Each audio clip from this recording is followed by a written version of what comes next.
All right, so it's a couple days later. I'm back out in the garage. I'm gonna go ahead and start working on the Acura again. I noticed the other day that when I was sliding the engine around, you could hear some knocking in between the cranks. So that means that means I can't even talk. I was pulling around, you could hear some noise in between the crank. That means the thrust washers are bad. My boy said that he changed one, but he doesn't know if he did both. So I'm hoping he did one and the other one still needs done. And that's what the plate is from. So I'm gonna go ahead and pull the Honda out of the garage and get this engine series off the stand, and then get this back out of the car. Another sweet thing is every time I go over and see Gasper, he's got another part to the puzzle that I'm missing. So I got this now, which is awesome. I was looking for that. And I got the rest of the timing cover. I'll show you here when I get back out of the car.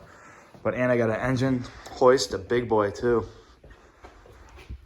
A little big for some Honda motors, but it'll work. So let me get this out and get set up so we can start working. So I got the engine out from underneath the car. Yeah, I don't know if this is the proper way to use a engine hoist, but that's how I'm doing it. So I gotta get this part. Of course, I've left my tools at work, so I could do everything by hand, like we're back in 1910. But we're gonna get this off next. I gotta lower the car down. It's on a jack stand now, at least.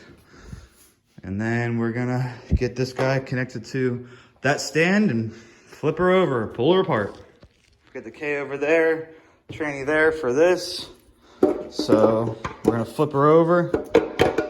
How do people do this stuff with my hand? There it goes. Put that there.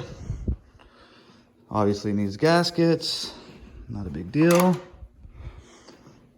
But I don't know what kind of oil's in it, if there's oil in it. So it might make a mess. Maybe I should pull the drain plug first. So I'm gonna do that. Oil pan, bolt, drain plug. This is engine oil, and nothing was in it, but obviously there's stuff in the head. So another mess, but this is water from outside. Another mess, and we're still leaking from a car that doesn't have an engine. Makes a lot of sense. A lot of RVT in the oil pickup. Look at that. Yep. And of course, I left the flywheel on because I didn't have my impact take it off.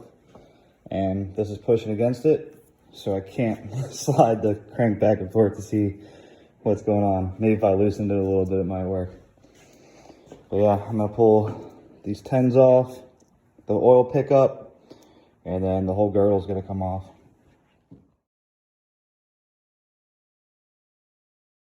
Off the pump, or the pickup. And I'm about to pull this off real quick. I got all the bolts out. So I got to put down the camera to do that though. It's kind of scary. So if you look, this one looks pretty good. This one is definitely chewed up. Definitely. This is the one on the, it was on the clutch side, flywheel side. Piece of metal hang out right there. Another weird thing is look at this. It looks like, look at down there. It almost looks like it broke a rod at one point. All those marks. What the hell would that be from? A lot of marks down there. And then there's a lot of RVT in the pickup too, but you'll have that. If you actually look at a piece right there on top of the piston. Right there. But yeah, how the hell did that happen?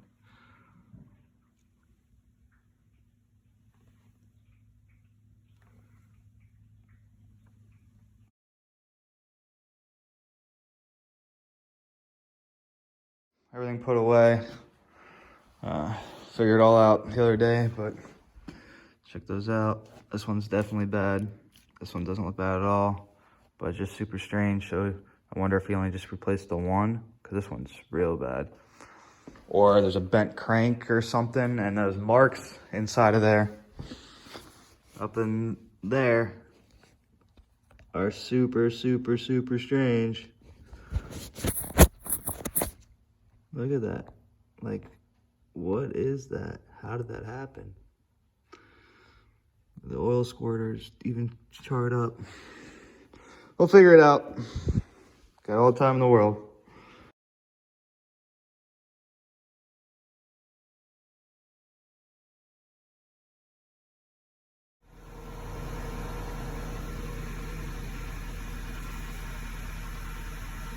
Got a little lip in it. Like it with some sandpaper maybe.